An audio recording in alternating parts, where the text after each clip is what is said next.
Bueno, vamos a hablar con Laura Lewin, ella es especialista en educación. Laura, ¿cómo andás? Buenas tardes.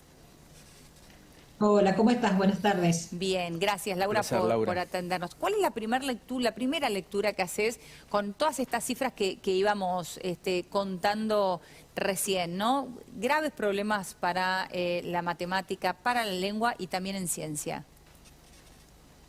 Mira, la realidad es que vos ves que cambia todo, ¿no? Cambian los programas de estudio, cambian los gobiernos, pero lamentablemente la educación no cambia. Seguimos cada vez peor. Y yo siempre hago una diferencia, porque es importante que nosotros entendamos que no es lo mismo la escuela de ciudad, la escuela del interior y la escuela del interior del interior. Y cuando vos te vas alejando de las grandes ciudades, lo que vas viendo son escuelas en donde en muchos grados no hay docentes. Lo que vas viendo en muchas instituciones es que los chicos llegan a cuarto o quinto grado y no saben leer ni escribir. ¿Cómo puedes aprender historia? ¿Cómo puedes aprender ciencia si ni siquiera podés leer, si vos no podés escribir? Entonces me parece que en los últimos años tanta protección, y lo digo protección entre comillas, esto de avanzar aunque no hayas aprendido, lo único que hizo fue dejar al descubierto una educación que realmente está en muy malas condiciones. Chicos que están avanzando pero que no han aprendido. Y cuando vos no aprendés, y te estoy diciendo que aprendiste porque estás avanzando, la verdad es que te estoy mintiendo. Pero lo otro que es terrible, porque a mí me piden muchas veces que hable de qué pasa en otros países, ¿no? Y la verdad es que Argentina es bastante única en algunas cuestiones. Y vos lo que notás muchas veces cuando entras a un aula es que vos ves alumnos apagados, alumnos apáticos, alumnos que están como anestesiados. No hay pasión. Y esa pasión muchas veces tampoco la ves en el docente.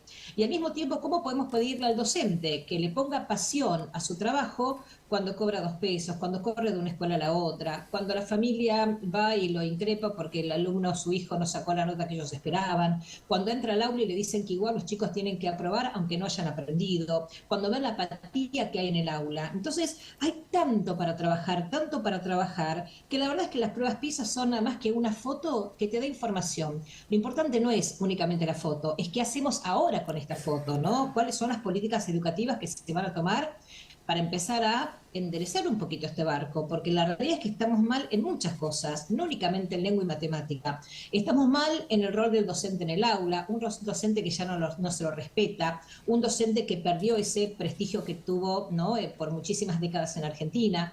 La familia que está cada vez más desconectada de la escuela y que no acompaña a los chicos que aprenden cosas que sienten que no tienen, ¿no? Que no tienen sentido, que no la pueden aplicar en su vida. Entonces tenemos que trabajar tanto, ¿no? Y ni hablar de la matriz didáctica, cómo estamos enseñando, porque muchas escuelas se siguen enseñando como se Laura, enseñaba hace mucho tiempo. Y eso perdón, es enseñar para un mundo que ya existe. te puedo hacer un punto ahí porque me dejaste pensando, digo, Sí, es tanto lo que hay que abordar, ¿no? Tanto, me quedé como apabullada la cantidad de cosas, es Porque cierto habría que vos cada vez más mencionabas. ventanas a medida que hablaba. Claro, Correcto. son cada vez mayores las ventanas. Digo que está mal pensar específicamente en cuestiones bien básicas como lengua y matemática. Digo, porque nosotros hoy estamos poniendo el foco en lengua, matemática y ciencia porque es lo que evalúa la prueba PISA. Pero digo, claro. me parece que no es menor quizá decir, mira, estamos tan mal que tenemos que volver a las bases. Algo básico, entender Es que yo creo que hay que volver a las bases, hay que volver al respeto, hay que volver a los valores, hay que volver a una familia que apoye a los chicos. Y apoyar a los chicos no es hacer los deberes por ellos ni enseñarles en casa, es enseñarles que es verdad, por supuesto, que la educación es un derecho, pero ese derecho lo tenés que cuidar, lo tenés que proteger y tenés que asumir ese rol, ¿no?, de alumno en escuela y la familia acompañando y trabajar lo que es como te decía yo, reforzar ese rol docente, trabajar lo que es la formación docente. Un docente que no va creciendo, que no va desarrollándose a lo largo de los años, es un docente que cada vez se aleja más de cómo necesita aprender un alumno. Y ni hablar de algo que es importantísimo, y es empezar a enseñarles a los chicos a pensar. Se siguen muchas aulas trabajando lo que es la transmisión del contenido, el docente parado delante del pizarrón explicando, cuando hay la información la tenés a un clic de distancia. Hoy lo que tenemos que hacer es concentrarnos en que los chicos no solo aprendan el contenido, es ver qué pueden hacer con ese contenido. Sí, Y Laura, se muchas veces no dice, hay tiempo para eso. correcto, se dice habitualmente que hoy es aprender a aprender. A eso van los chicos a la escuela, a aprender a desenvolverse, por eso la inteligencia emocional, como materias que muchos están claro. recomendando en el nivel secundario en particular. Por eso la idea de como estás a un clic en Google de todos los datos que se te ocurran en materia de geografía, como los estudiábamos nosotros antes, de historia y demás. Lo importante es que ellos comprendan, contextualicen, se imaginen y representen eso que deberían comprender para a partir de allí crear. Porque en definitiva es un arte creativo, el que después le va a dar las herramientas para el mundo del trabajo, para la vida misma. ¿Me equivoco? No, absolutamente. Y aparte pensemos en esto, ¿no? Nosotros sabemos que con todo lo que se viene en temas de tecnología, con la automatización tecnológica, todo lo que se pueda automatizar se va a automatizar. ¿Y eso qué significa? Que vamos a necesitar personas que puedan pensar de maneras profundas y que puedan pensar de manera creativa, porque si no, todo lo demás lo van a hacer las máquinas. Ahora, ¿cómo haces para enseñarle al alumno a pensar de manera crítica y de manera creativa cuando seguimos teniendo a todos los alumnos haciendo lo mismo al mismo tiempo y de la misma manera? Es decir, que hay que romper con esta lógica de escuela tradicional para poder entender qué es lo que pide el mundo hoy. Y lo que pide el mundo hoy no tiene nada que ver a lo que se pedía hace 20 o 30 años atrás. Sin embargo, seguimos con un sistema educativo muy parecido a esa educación bancaria del alumno sentado, mirando para adelante y repitiendo de memoria. Entonces creo que hay que poner foco en eso, ¿no? Y en la formación, vos también tocaste un tema clave que es la formación docente. Para que todo eso suceda, ¿no? Para romper con la educación tradicional, como bien marcas vos, bueno, se necesitan docentes que puedan hacer eso y que estén formados para eso. ¿Qué pasa en las carreras de magisterio hoy? ¿Se sigue enseñando como en la vieja época? Ese es un punto buenísimo. Ese es un punto buenísimo. Vos hoy, obviamente que tenemos centros de formación docentes de excelencia en Argentina, porque hay profesorados que realmente son muy buenos. Pero tenemos otro en donde a veces yo veo que el mismo docente, y lo digo con respeto esto, ¿no? Pero tenemos que, de alguna manera, enfrentarnos con esta situación. Sí. El mismo docente, un poco apático, que tenés dictando en la escuela secundaria, es el mismo docente del centro de formación docente. Entonces, ¿qué es lo que estamos haciendo? Sacando docentes que están perpetuando una manera tradicional de enseñar que no condice con cómo tiene que aprender un alumno. Vos estás compitiendo con un celular, el celular con todo lo que significa. Si vos no trabajás con estímulos fuertes en el aula, al alumno lo perdés. Si vos no tenés un docente que tenga ganas de estar en el aula, al alumno lo perdés. Si vos no podés vincularte, conectarte con ese alumno, al alumno lo perdés. Y entonces perdés oportunidades para que el alumno aprenda. Entonces, el centro de formación docente, el profesorado, todo lo que tiene que ver con la capacitación es importante. Cada año nuestros docentes tendrían que ser mejores que el año anterior.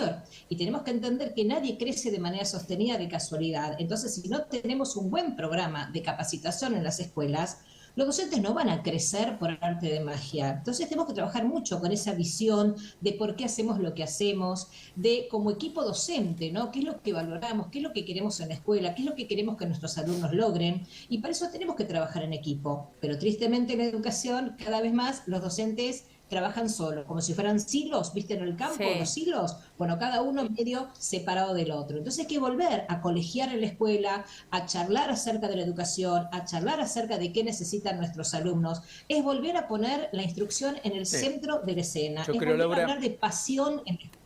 Yo creo, Laura, me encanta la pasión que le pones, que perdimos una enorme oportunidad en pandemia, ¿no? Porque hablamos de educación porque nuestros hijos estaban en casa, claro. Y eso nos trastocó a todos. Y a los papás también. Entonces la preocupación era, tienen que estar en la escuela.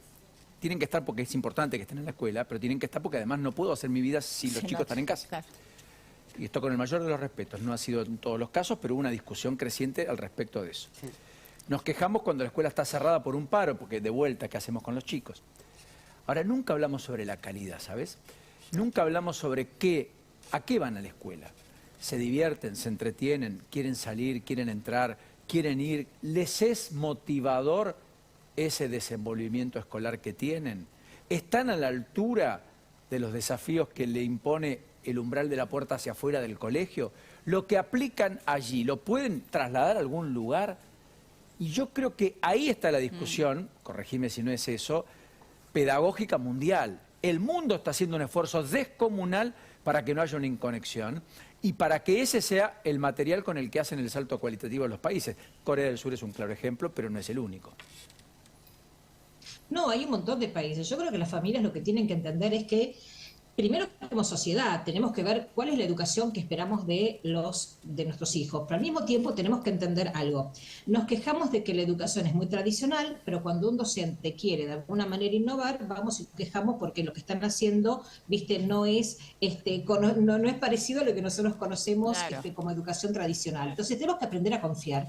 Y cuando hablamos de confiar, tenemos que confiar en la escuela que hemos elegido, tenemos que confiar en que ese director que está en la escuela es un director que va a querer capacitarse. Mira lo que te pasa en muchas escuelas. Nosotros sabemos que la observación de clases es importante para darle más herramientas al docente, para que pueda mejorar, para que pueda desarrollarse. La observación de clases no es una instancia de evaluación, es una instancia de desarrollo para el docente. Sin embargo, muchos directivos no pueden acercarse a un aula, primero porque algunos no les permiten entrar, otras veces porque están tan ocupados con ver si no funciona el ventilador, con el papá que tienen que hablar, con el docente que no estuvo, que no tienen tiempo, porque también tenés ese problema de que tenés cargos que no están ocupados. Entonces, viste, cuando yo te digo hay que trabajar esto y esto, realmente la situación es muy complicada, realmente es muy complicada. La situación es tan crítica que al final te ganan las urgencias y no te metes con las cuestiones de fondo que en realidad se tratan de la educación en sí misma, ¿no? Ni más. Ahí decir algo que sí, me gustaría contar. Este colegio que estás mostrando ahora es el Lengüitas. Este colegio que estás mostrando ahora es el Lengüitas. A este colegio fui yo, primaria y secundaria. Yo tenía inglés 40 minutos por clase y salí bilingüe. Salí enseñando como profesora de inglés. Después hice profesorado y me capacité, pero salí como profesora particular de inglés, ya estaba enseñando. Todas mis compañeras, por el colegio de mujeres, te diría que el 98% somos todas profesionales. Recibimos una educación de excelencia. Entonces, claramente, un buen directivo puede marcar la diferencia. Un buen directivo que sabe por qué hace lo que hace y que puede liderar y que tiene una visión para esa escuela, claramente puede marcar la diferencia. Y no te estoy hablando hace mucho tiempo atrás. Pero no tanto, está bien.